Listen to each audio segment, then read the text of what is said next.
What's going on, ladies and gentlemen? Peace and power and elevation. And it's your girl Tiffany coming through here live in effect. And the subject matter is going to be about William Monroe Trotter. Now, I'm not sure if I had covered this subject before, but I'll do it again. If I don't recall doing it, I think I mentioned his name or brought up his name before. But William Trotter was not only an activist, but he was also a founder of the Niagara Movement, which he co-founded with W.E.B. Du Bois. Now, his opponent at that time was Booker T. Washington, because Booker T. Washington had a point of view where his whole thing was about being race first and do for self and things of that nature, right?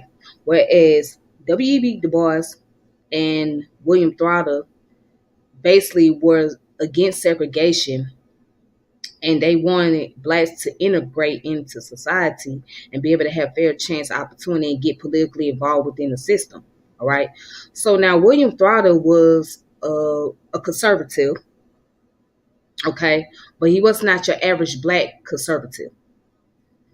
He was not the average black conservative. So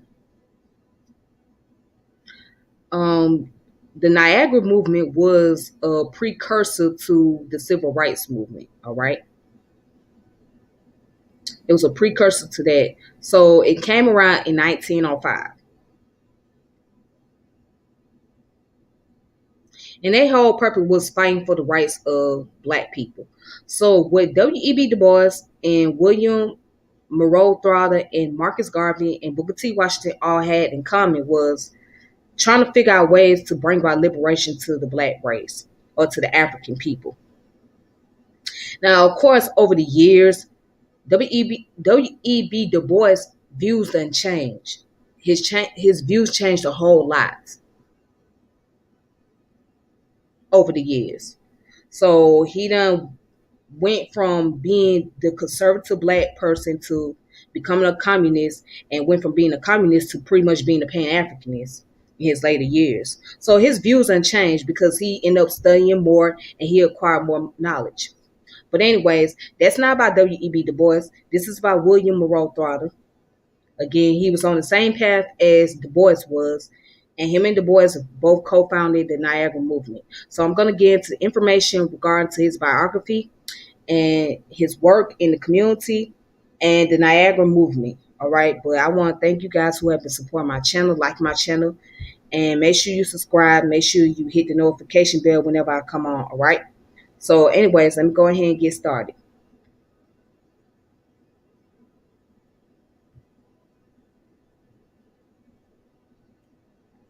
So what I want to do is I want to go into his bio. All right, so right here, this is the picture of William Monroe Trotter. And also, I have a book here for you guys that y'all want to check out. So I'm going to try to use a little bit of information from this book. This book right here is called Black Radical, William Monroe Trotter, Black Radical, by Carrie K. Greendale, or was it Greenidge? Sorry. Yeah, Carrie K. Greenidge. And the name of the book is Black Radical. So it's dealing with the biography and the life of William Trotter and his work and what he has done. So if you guys have not, if you get a chance to, make sure you check this book out. I happen to got this book from the library, but you can look into your local library and see if they have the book, or you can order the book online, however you want to do it. All right, so I will use some of the information from this book as well. Okay. All right, then. Now, let's go ahead and let's get into the source. So who was William Monroe Trotter? All right, he was a newspaper editor, a real estate businessman in Boston, Massachusetts, an activist for African-American civil rights. He was an early opponent of the accommodatist race policies of Booker T. Washington, and in 1901 founded the Boston Guardian, an independent African-American newspaper he used to express that opposition, active in protest movement for civil rights throughout the 1900s and the 1910s. He also revealed some of the differences within the African-American community. He contributed to the formation of a National Association for the Advancement of Colored People. Now, let me talk about this real quick. See, people thought that the National Association for the Advancement of Colored People was started by the Jews, That's not necessarily true. There were some Jewish people or white people that played a part in that, but W.E.B. Du Bois and William Monroe Trotter played a part in founding that organization. Okay, and that organization is around to this day. They have multiple chapters throughout the nation. But let me just clear up that misnomer. It was not founded by white people, all right? Or just white people alone, or just the Jews, as some want to argue. All right. So you got to go back and look into the history about the NAACP before the information get misspread and put out there to the general public. All right. So I just wanted to throw that information out there. But let's continue. Okay. So Trotter was born into a well-to-do family and raised in Hyde Park, Massachusetts. J.M. Trotter, a recorder of deeds, and Virginia Trotter were his parents. He earned his graduate and postgraduate degree at Harvard University and was the first man of color to earn a Phi Beta Kappa key there. Seeing an increase in segregation in northern facilities, he began to engage in a life of activism to which he devoted his assets. He joined with W.E.B. Du Bois in founding the Niagara Movement in 1905, okay, which is a forerunner of the NAACP. Trotter's style was often divisive, and he ended up leaving that organization for the National Equal Rights League. His protest activities were sometimes seen to be at cross purpose to those of the NAACP. Right. So in 1914, he had highly publicized meeting with President Woodrow Wilson, in which he protested Wilson's introduction of segregation into the federal workplace. In Boston, Trotter succeeded in shutting down production of The Klansman in 1910, but he was unsuccessful in 1915 with screening of the movie Birth of a Nation, which also portrayed the Ku Klux Klan in favorable terms. He was not able to influenced the peace talks at the end of World War I and was, in later years, a marginalized voice of protest. All right. In 1921, in an alliance with the Roman Catholics, he got a revival screening of the Birth of a Nation band. He died on his 62nd birthday after a possibility suicidal fall from his Boston home. All right, so let's go into his early life. So he was the third child and first to survive infancy of James Monroe Trotter and Virginia Isaac Trotter. His father, James, was born into slavery in Mississippi. James' mother, Latita, was enslaved, and his father was her white master, Richard S. Trotter. Latita, her son, and two daughters were freed by their master after his marriage and sent to Cincinnati, Ohio, which had a thriving free black community. After working as a teacher, James Trotter enlisted in the United States colored troops during the American Civil War and was the first man of color to be promoted to lieutenant in the 55th Regiment of the Massachusetts Volunteer Infantry Colored. Right? So Virginia Isaac, also a mixed race, was born free in 1842 in either Ohio or Virginia. Her mother, Anne Elizabeth Fawcett, was born into slavery at Monticello, where she was a daughter of Joseph Fawcett and Edith Ern Fawcett and great-granddaughter of Elizabeth Hemings. Virginia's father, Tucker Isaac, was a free person of color. He purchased the freedom of Anne Elizabeth Fawcett, Virginia's mother. The family moved to Chillicothe in the free state of Ohio, where Virginia grew up in its thriving black community. There she met and married James Trotter. All right. So as we can see here, both of his parents were slaves. One happened to be a slave in Mississippi, and one happened to be a slave somewhere in Virginia. Okay. So, well, no, take that back. His mother was born free. His mother was born free. Her parents were slaves, but they were of mixed race. Okay. So they unsure whether she was born in Ohio or Virginia. So his father was a slave, but his father became a lieutenant. after he was freed. And his mother was born as a free person. All right. So he comes from that background. Now,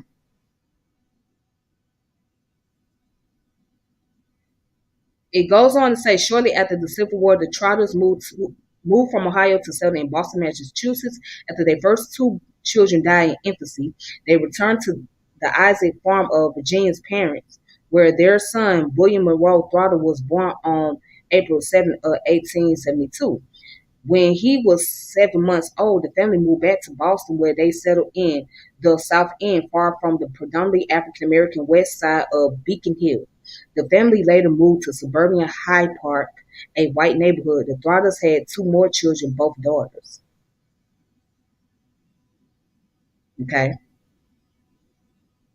so then it goes on to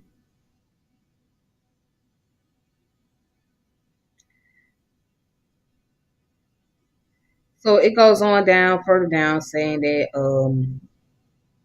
he grew up in this environment, was introduced to Archibald Gimmick, another politically active African American who also lived in Hyde Park. He excelled in school, graduated from the otherwise all-white Hyde Park High School as a valedictorian and president of his high school class. He went on to Harvard University, where he continued to distinguish himself academically. He was awarded merit scholarship after his father died and was the first man of color to be awarded a Phi Beta Kappa key at Harvard. He earned a bachelor's degree, magna cum laude, in 1895 and a master in 1896, working a variety of odd jobs to help pay his tuition. So during his years at Harvard, he adopted a number of habits which he maintained for much of his life. He organized and led the Total Abstinence League, a temperance organization. He was a teetotaler and never drank alcohol. He was active in the Baptist church, in which he had considered becoming a minister. All right, so as we can see, he grew up in a very upper class society. He was a very church going individual. He was big on church. He was not a drinker. So some might look at that as being a bougie Negro. So yeah, he probably was bougie, but he didn't let that stop him from being who he was. He didn't let that stop him from being proud about his heritage. Okay, so today some black folks describe that as being bougie. So he was a bougie Negro. That's what he was. But let's continue. Um, so following his graduation, Throttle participated in the upper echelons of Negro society, right, in Boston, a number of whose members had ancestors free before the Civil War. So he belonged to an exclusive literary society that met at home of Cambridge educator Maria Baldwin, right?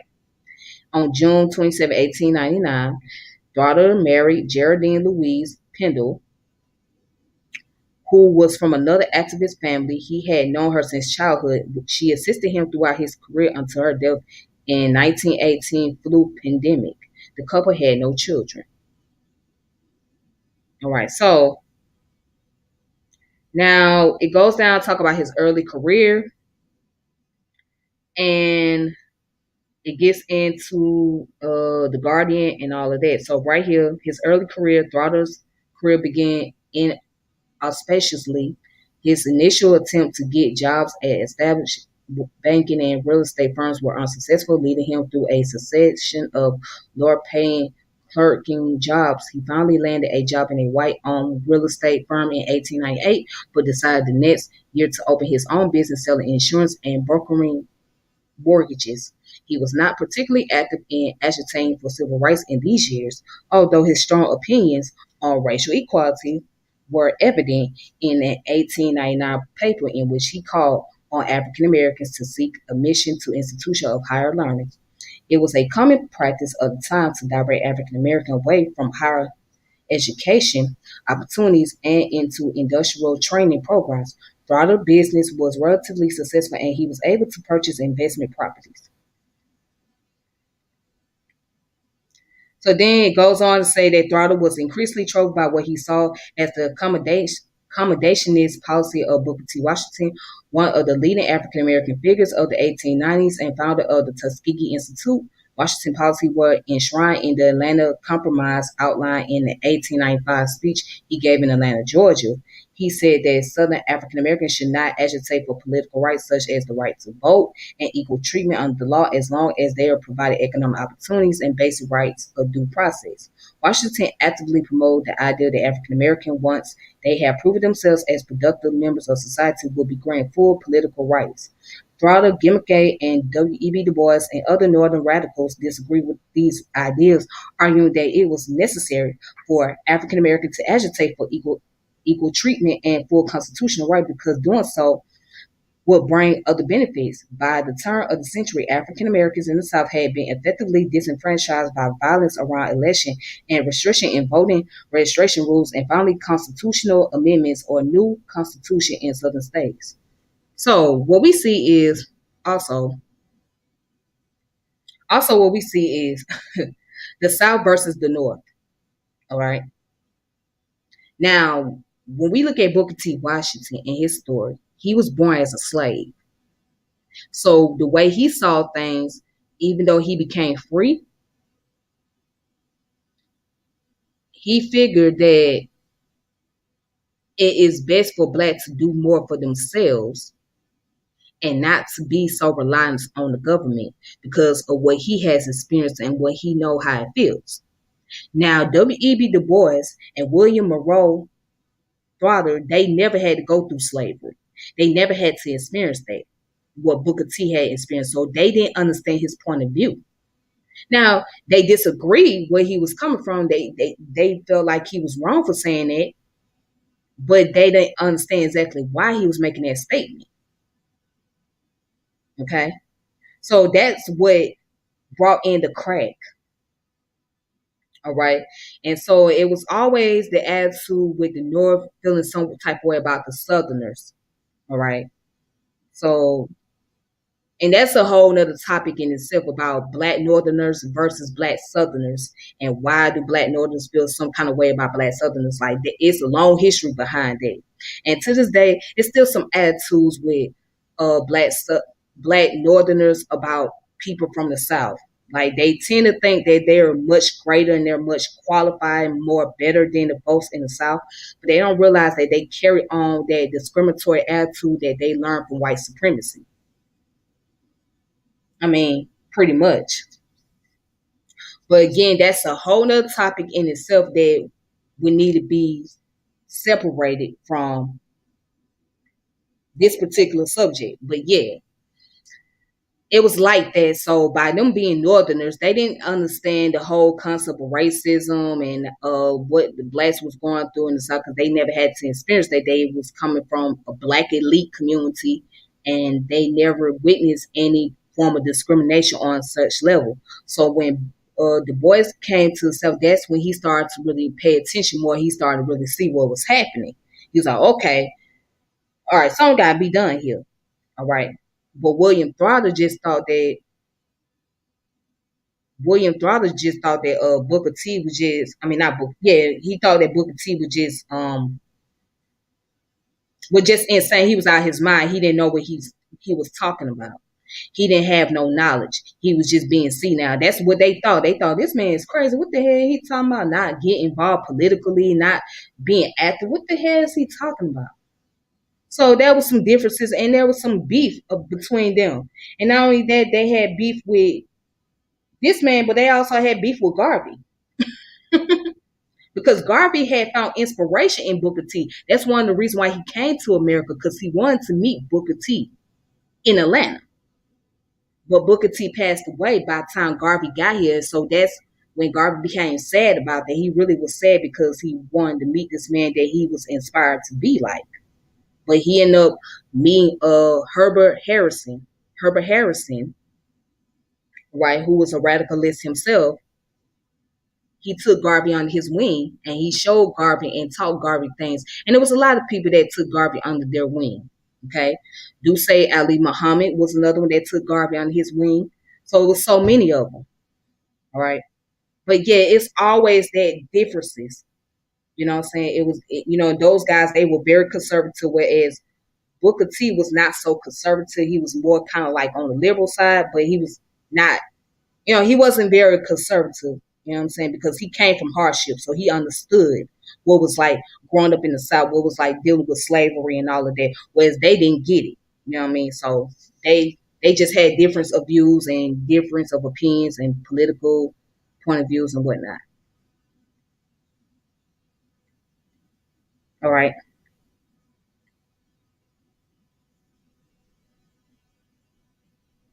All right, so although Boston was comparatively congenial when compared to other parts of the country, Trotter and others felt that Washington's stance was leading to an increase in more typically Southern racist attitudes in the city. The convention grew upon me, he wrote, that his business successes could be in danger if race prejudice and persecution and public discrimination from the myrrh color was to spread up from the south and result in a fixed cast of color. All right. All right, then. So I want to share you guys something from his book right here. So in this book,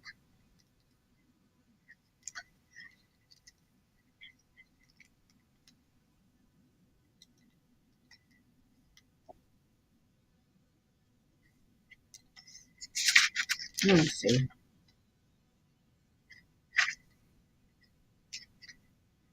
So let me share something here because I thought this is very interesting, right? So on page 66 in the book called Black Radical, it says Monroe Trotter, graduated from Harvard, struggled to establish a career and witnessed the rise of Tuskegee-style racial conservatism within this new political reality.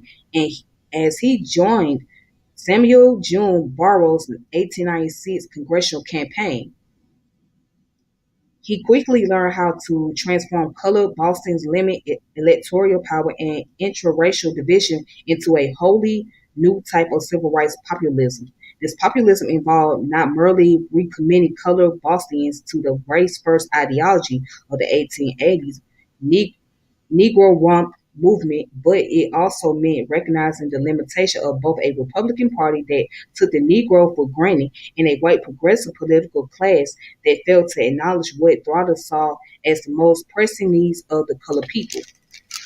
And it goes on to say that Samuel June Barrow's 1896 congressional campaign exposed the failures of white progressive, although Monroe initially supported Barrow as a nod to national arguments against supposed GOP dishonesty. Although Monroe did not describe this dishonesty in a racial term when he mentioned his involvement in Barrow's campaign for his Harvard graduate report. Yet Barrow's victory illustrated the consequences of a Republican Party platform that refused to address the Negro problem. So Samuel Barrow, after all, was a dedicated reformer and Unitarian intellectual who, in action on civil rights, once he entered Congress, illustrated the limitation of progressive Republicans who saw the Negro as a problem to be solved rather than a political actor entitled to civil rights. A fixture in women's, Indians, and Negro rights, Barrow was a reporter for the New York Tribune and a stenographer for Secretary of State William Seward in 1860s. His wife, Isabel Barrows, was one of the first institutionally trained female doctors in the country and a committed activist who studied in Vienna and taught that all black Howard University Medical School in D.C. after graduating from Harvard Divinity School in 1871. Now, check this out. Samuel Barrows served as a minister at was it Dorchester First Parish Church and edited the Unitarian newspaper, the Christian Register. A Republican Unitarian minister who supported his wife's medical career and chastised Britain for its colonial policy, the Massachusetts GOP couldn't have invented a better progressive representative than Samuel J. Barrows, who fellow congressmen respected as the Minister of the House. So for the colored Bostonians, too, Samuel J. Barrows' congressional election appeared ideal. As a writer and lecturer, Barrows frequently espoused progressive racial theories that counter the accepted Spencerin believed that Negroes were biologically and culturally inferior. Mm. And in 1893, for instance, the register hosted a series of sociology lectures at the Brooklyn Ethical Association, in which Burroughs insisted that people of African descent were Americans, that they deserved the same rights and privileges as other Americans, and that their current economic and educational disparity were the result of slavery and discrimination rather than anthropological abnormality, right? So Burroughs was also one of the first white liberals to insist that Afro American, not the not the disparaging term Negro, was the best way to describe colored people, since their ancestry originated in the continental Africa, and since all other racial groups, Italian, Germans, and Irish, were privileged with a hyphenate Americanism that acknowledged their contribution to the country. To those white Anglo-Saxons who preached that African Americans were inferior because Africa was a dark continent, Barrow pointed out it is a short historic journey back to the barbarism of our Anglo-Saxon ancestors. If they had not been caught up and included in the spreading stream of Greek, Greek and Roman civilization, we should probably have been living in rude cabins surrounded by domestic animals and and drinking not from Dresden or Royal Rochester or Rochester, whatever, but from other, yeah, but from rude pottery or the skulls of our enemies. Although he was hardly the type of white ally who an older Trotter would tolerate after his partnership with nationalists and Pan Africanists during World War One. Sam Burroughs was considered a racial progressive whose passionate defense of Greek peasant and prison reform earned the respect of partisans in both parties. All right, so as we can see that Monroe Trotter supported uh, congressional candidate Samuel June Barrow, right? Because Samuel June Barrow supported African Americans, and he felt that African Americans deserved the rights to be recognized as American people. And he also said that Africans should not have been called Negroes, but be referred to as Afri American. So by him showing his rights and support and criticizing the Republican Party and just the white people in general, period, that what made William Monroe Trotter say, hey, I support this man, I support his work, and I want to stand by his position because he's really showing that black people need some form of representation, and he's really representing us on the level that needs to be represented. All right, so I just wanted to share that information. And again, it's coming from this book right here. All right, so Black Radical William Monroe Trotter.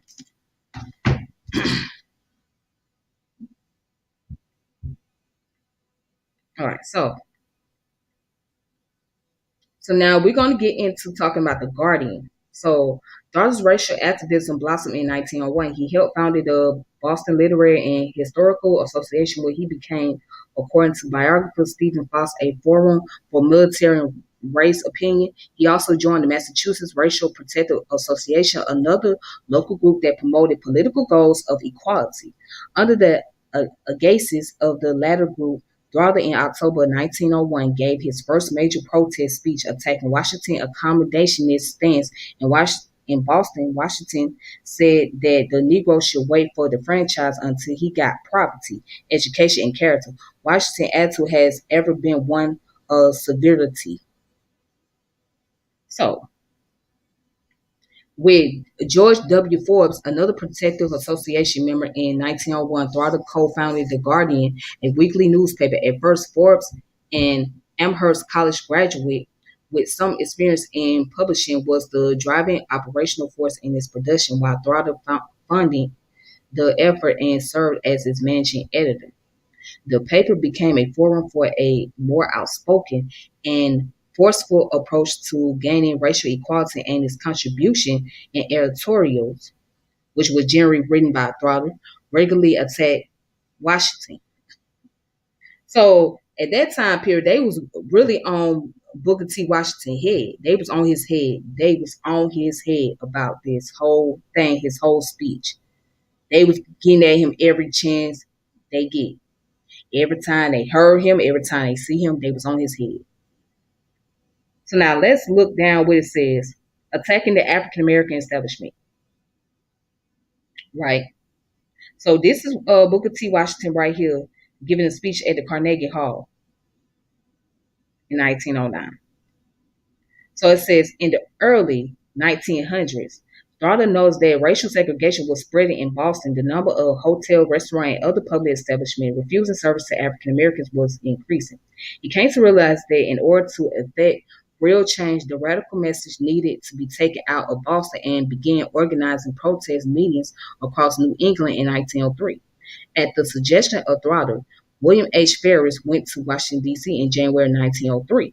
Ferris gave a presentation critical to Booker T. Washington in front of the Bethel Literary and Historical Society on January 6, 1903. Richard W. Thompson spoke in support of Washington as replies at the Second Baptist Lyceum on January 25th, and Jesse Lawson did the same on February 3rd. In 1999, Jacqueline M. Monroe argued that Thompson's paper failed to hold his ground against Ferris, who was present at the talk. So it goes on to say that his long-term objective was to effect policy change in the National Afro-American Council, then the only national level organization of African Americans. At the group annual meeting, Louisville, Kentucky, Trotter and others introduced a resolution calling for more activism, but Booker T. Washington supporters who controlled the council saw to their defeat. One commentator wrote that the Boston idiots had been treated in delightful fashion. The Guardian described the convention as dominated to death by one man. The activities of the radicals at the convention did bring them some national press. Trotter continued to criticize Washington in the Guardian. His attacks were particularly harsh and personal and brought a bitter ting to the disagreement.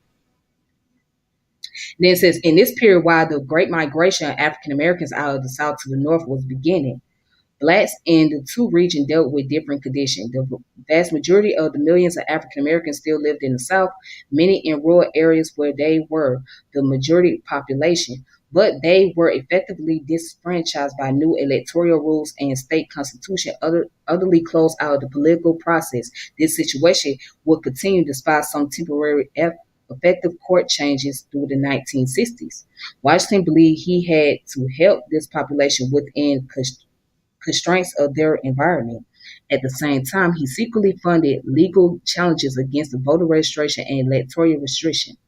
Trotter and other radicals tended to come from the North, where African Americans exercised more rights in daily life, including the suffrage, were more urbanized and had achieved more in work and education, but were still subject to discrimination. All right, so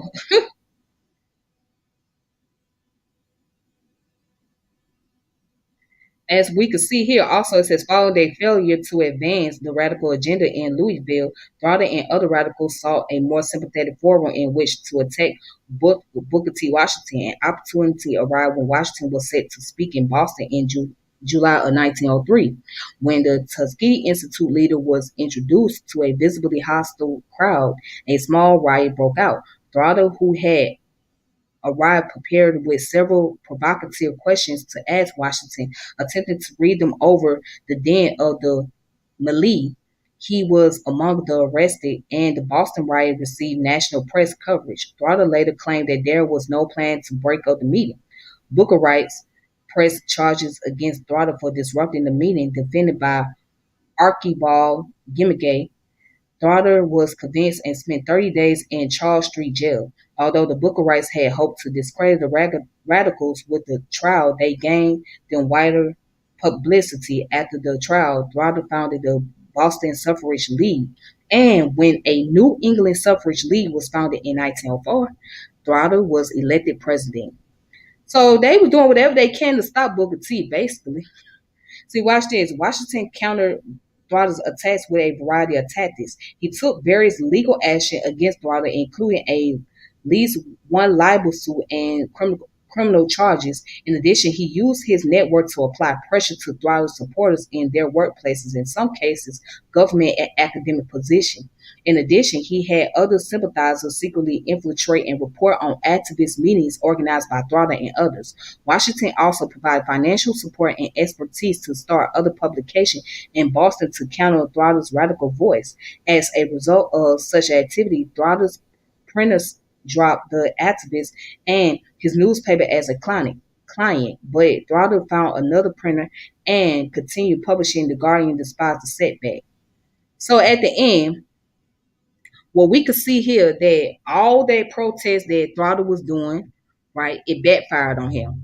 It backfired. It did not work into his favor because Booker T was clever enough and he was able to watch and pay attention to what was going on, see what this man and his organization was doing. So he was like, all right, so I guess I'm gonna have to take legal action to make sure I have to stop them from continuing, from trying to infiltrate what I'm doing over here. So what he did, Booker T. Washington sent some people over there to infiltrate their organization, right, to see what's going on.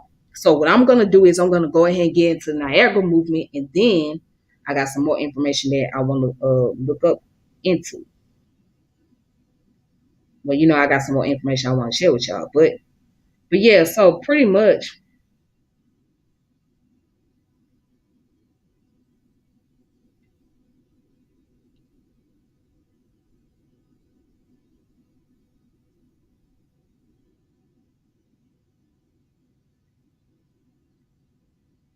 So yeah, let's look at the Niagara movement and let's see the whole purpose of it.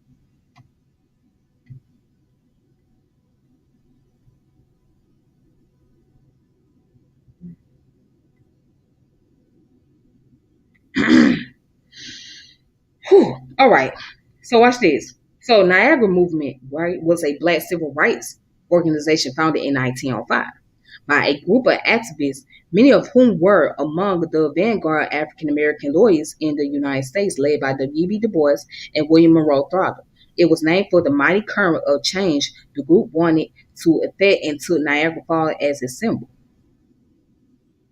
So as you can see, here's the picture right here on the right hand corner. So I'm posting it up. Okay.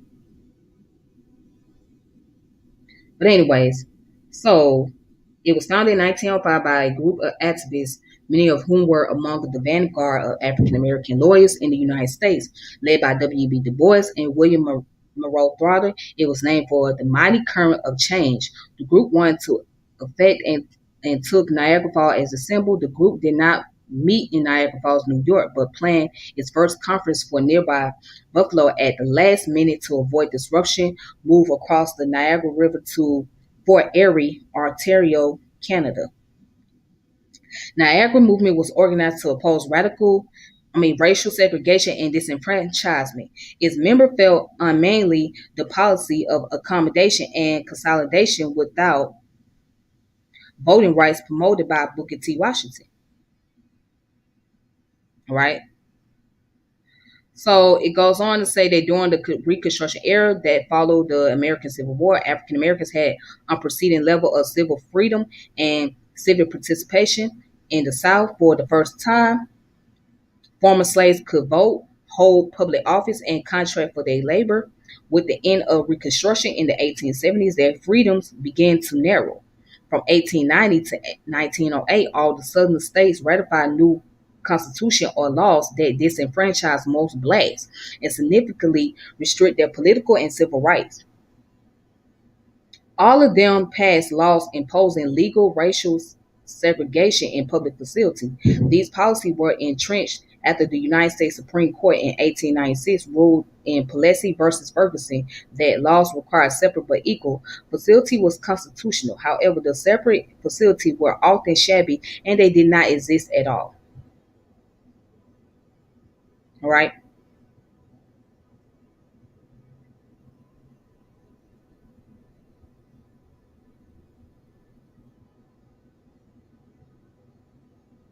So So going down, it says in January 1904, Washington, with funding assistance from white philanthropist Andrew Carnegie, organized a meeting in New York to unite African Americans and civil rights spokesmen.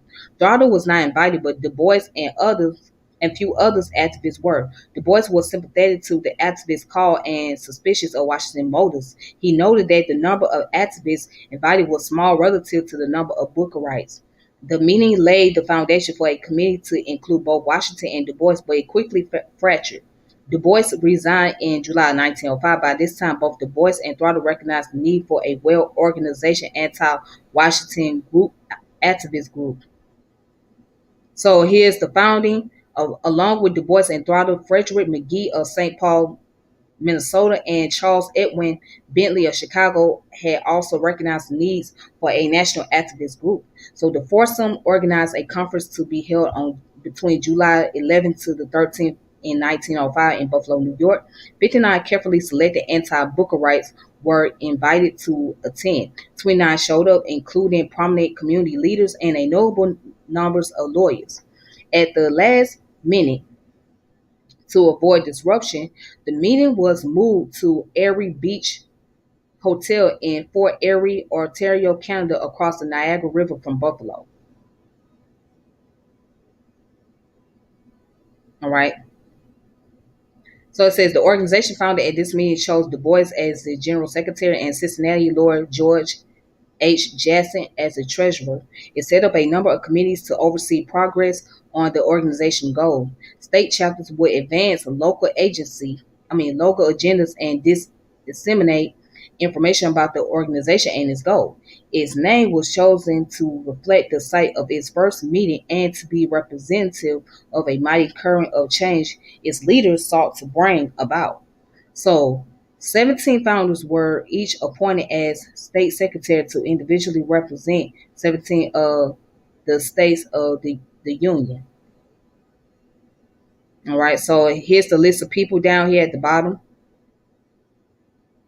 And it says the 29 founders who traveled to the inaugural meeting of the Niagara Movement came from 14 states and became known as the original 29. All right, so you got James Robert Lincoln Diggs, Dr. Henry Lewis, William Justin, William Henry Scott. Then you got Isaac Bradley, Alonzo Herndon, yep, William Henry, Brown Sylvester Smith, Frederick L. McGee, William Monroe Trotter, right?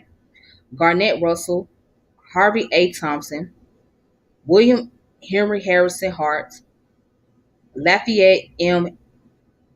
Hershaw, W.E.B. Du Bois, Charles E. Bentley, Clement G. Morgan, Freeman H. M. Murray, then going all the way, the list goes on and on and on, right?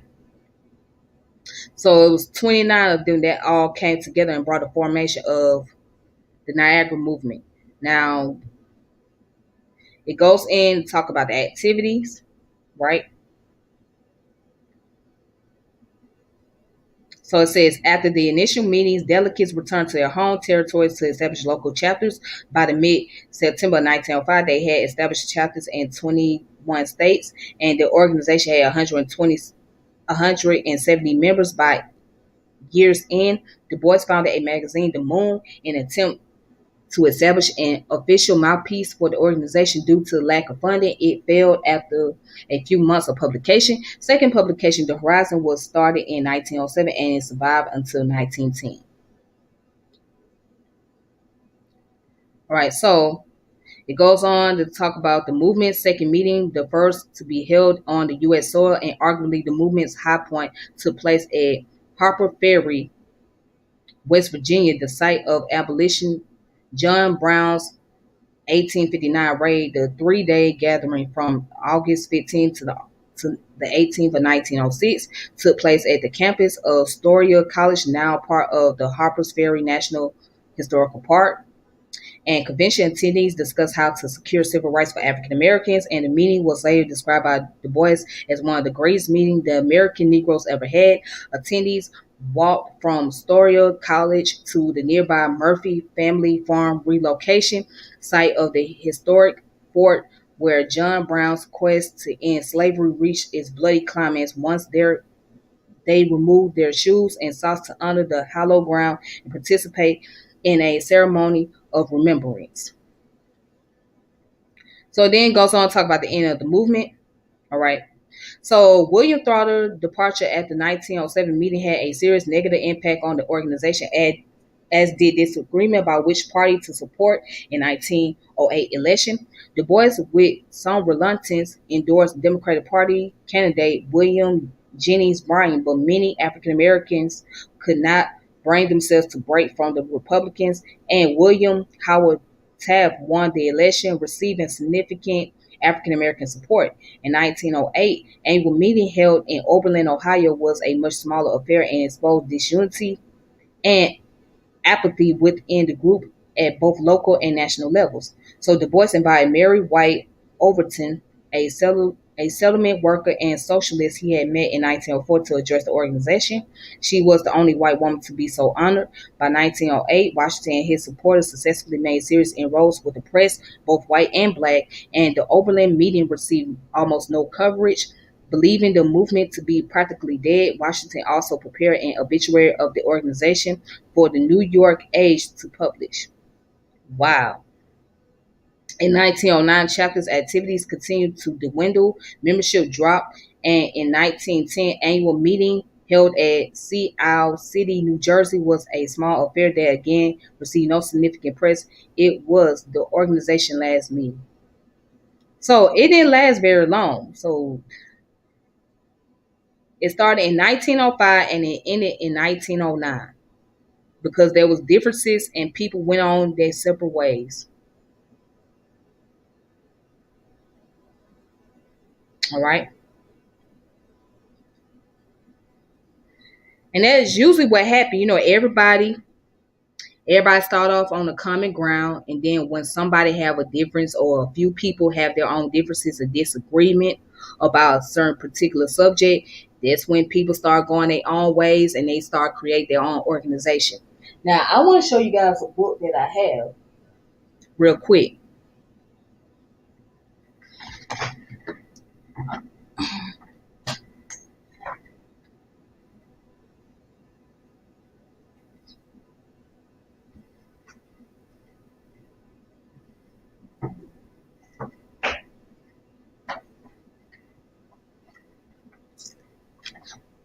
All right, so this is a book by W.E.B. Du Bois. It's called The Gift of Black Folk. All right, this is his book right here, The Gift of Black Folk, The Negroes in the Making of America, right? Okay, I just wanted to show you guys this book.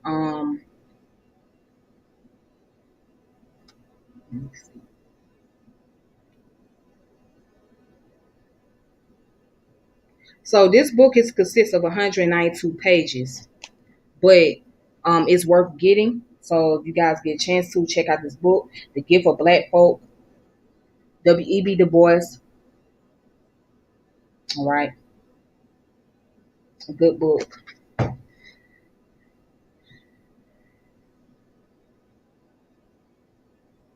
All right, then. So let me see if anybody in the comment section got any questions, any comments. Go ahead and type it up. Let me see if I can check out any comments on my phone real fast.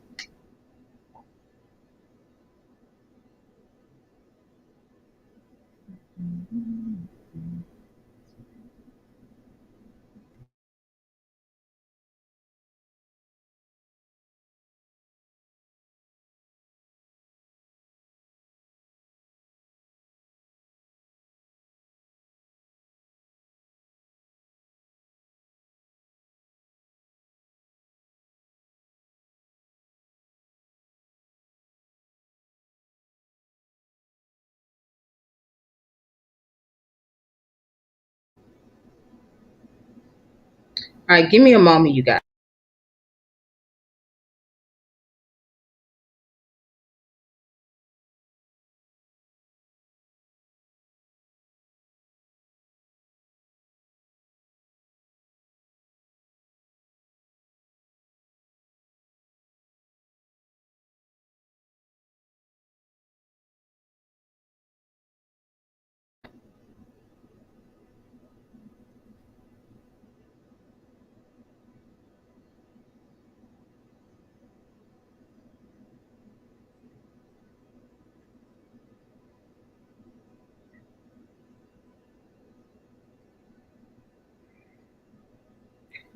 right, so let me see if I got any commentaries on here.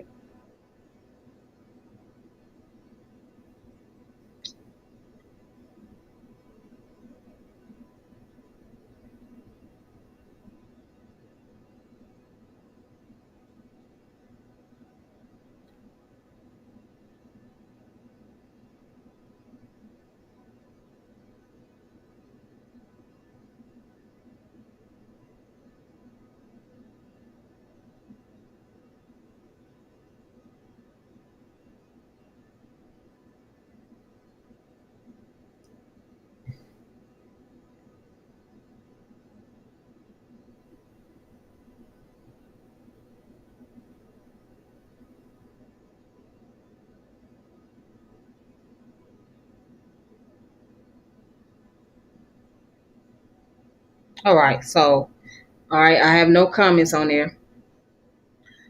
All right, so let me go ahead and proceed then.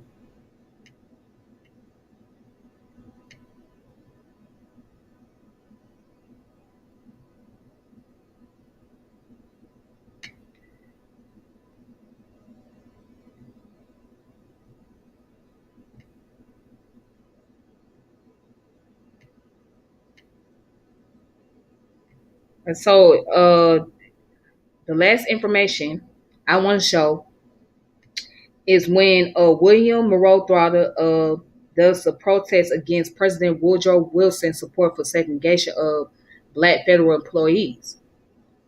So now,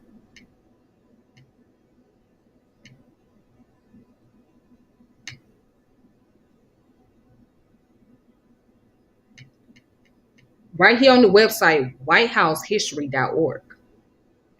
And it goes on to say that William Monroe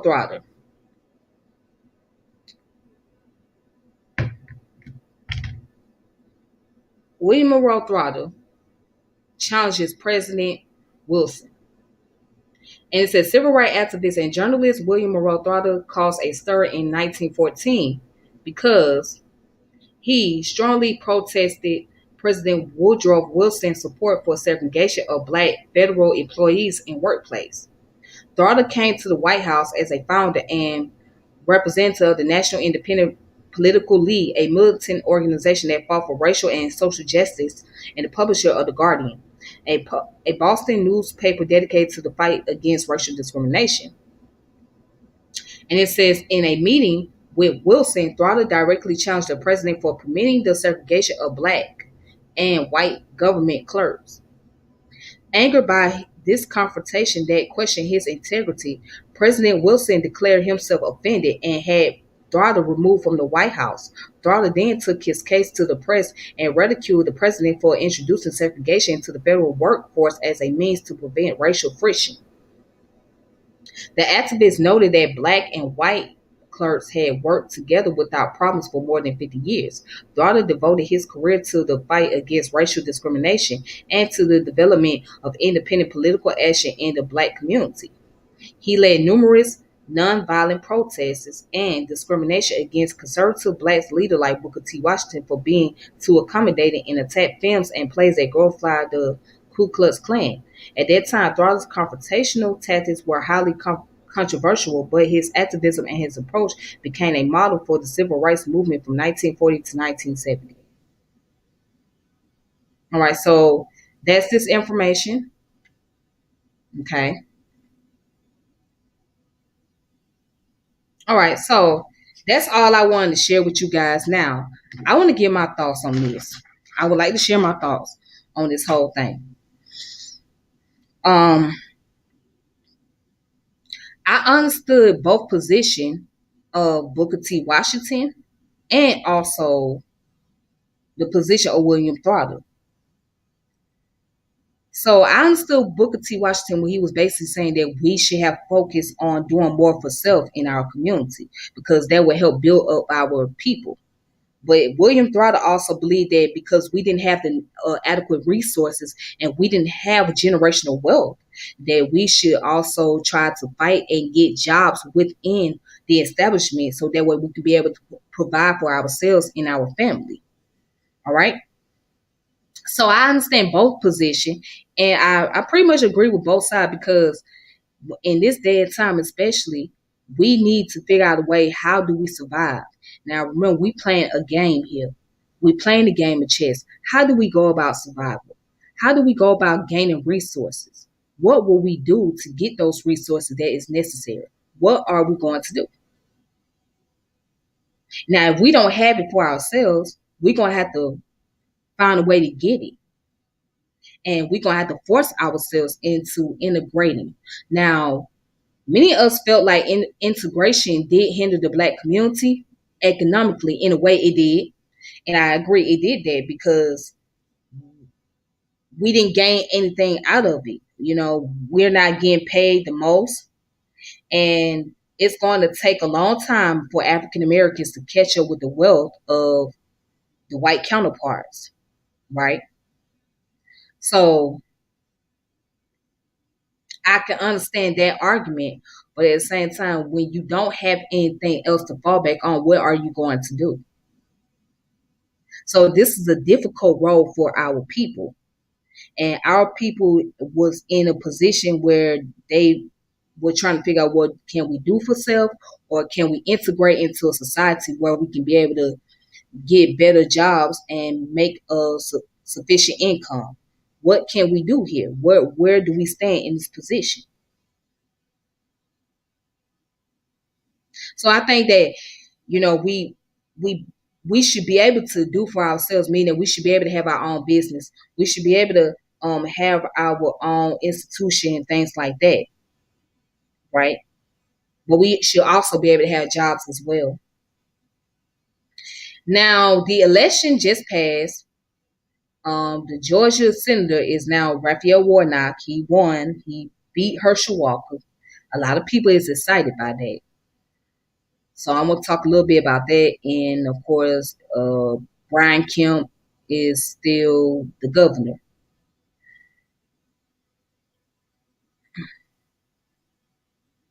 I'm not surprised that Brian Kemp won this election.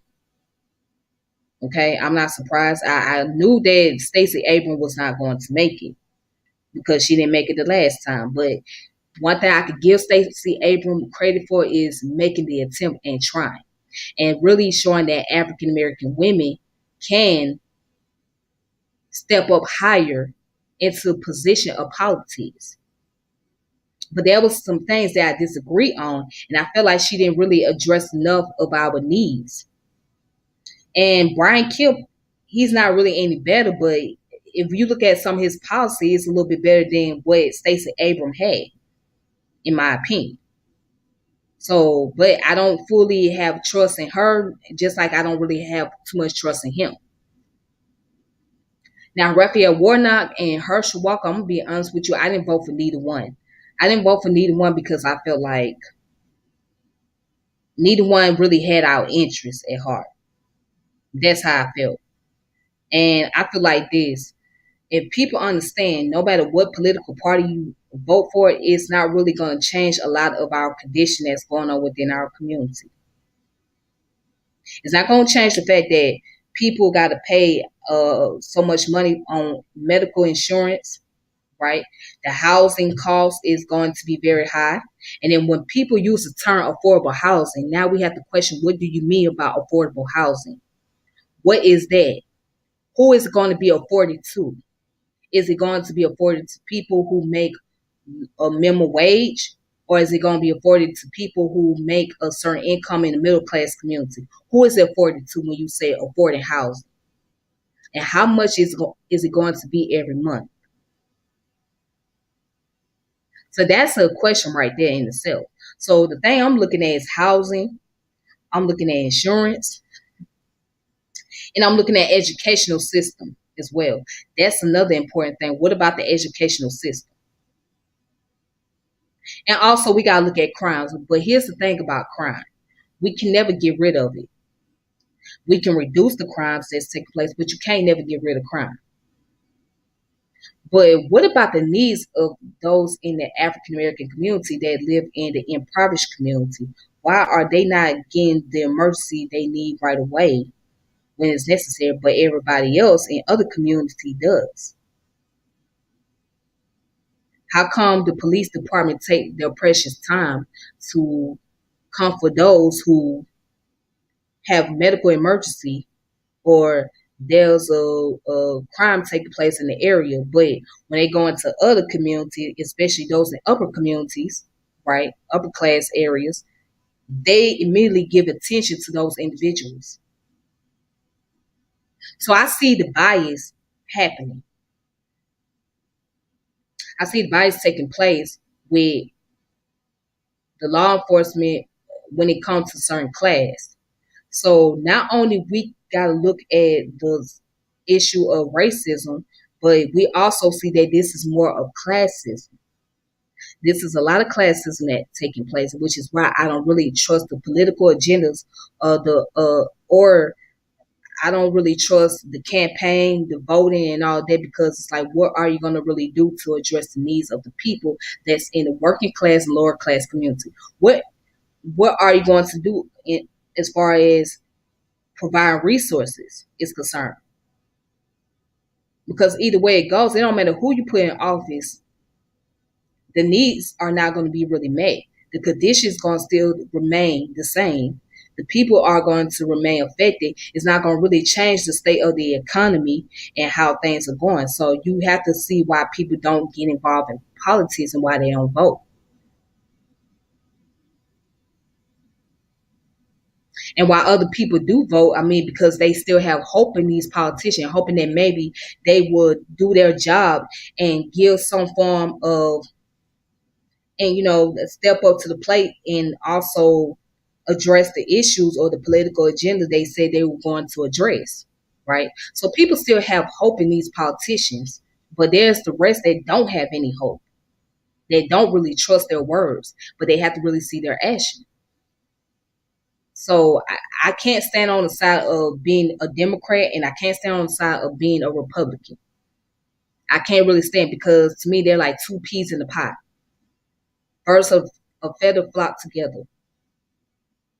Birds of a feather flock together, right? They're one the same. It just happened when you look at the coin, right? One happened to be the head, the other happened to be a tail. And that's just my view on it. If it had been my way, I would vote for another political party that has much more better interests besides the Democrat and Republican. But since those are the dominant party, and then also they don't really address the issue of reparation. Now you have certain people that do, but not many people are really putting a concerted effort into talking about reparation or bringing it to the table, bringing it to people's attention, bringing it to the government's attention. So it's like, do you really deserve the people vote, especially if you don't bring the concept of reparation into the picture, like many of us want? I mean, our people been fighting for it for years and years and years now. So it should be a topic of the conversation.